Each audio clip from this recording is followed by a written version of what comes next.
Nakahiga si Ate Joy. Pinapatulog mo yung pusa mo?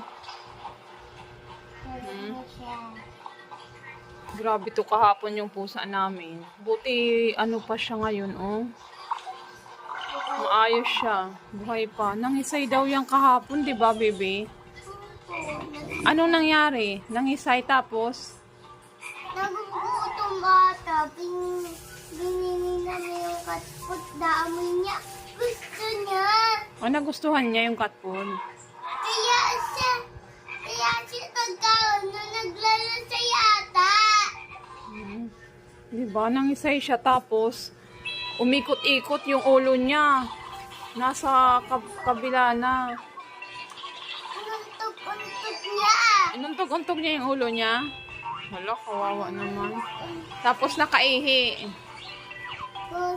Wala kasi kami kahapon dito eh. Kaya hindi namin alam. Si Ate Joy lang yung nandito kahapon.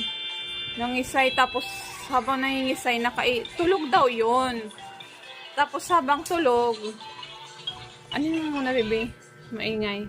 Tapos habang tulog, bigla na lang nangisay, di ba? Tapos nakaihi na. Sumuka siya. Hilang. Nakaihi lang. Wala. Nakadalawa siya. Nakadalawa siya. Nung ganun. Wala.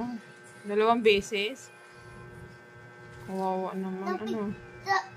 Ako tsaka si Huwag mo nang anuhin, maingay. Anong ginawa mo? Nung ano? Nagulat ako kaya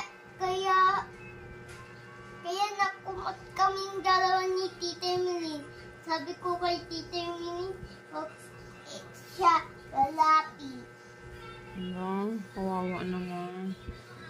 Buti ngayon okay na ano. Kumain na siya ng cat food. Hindi ang cat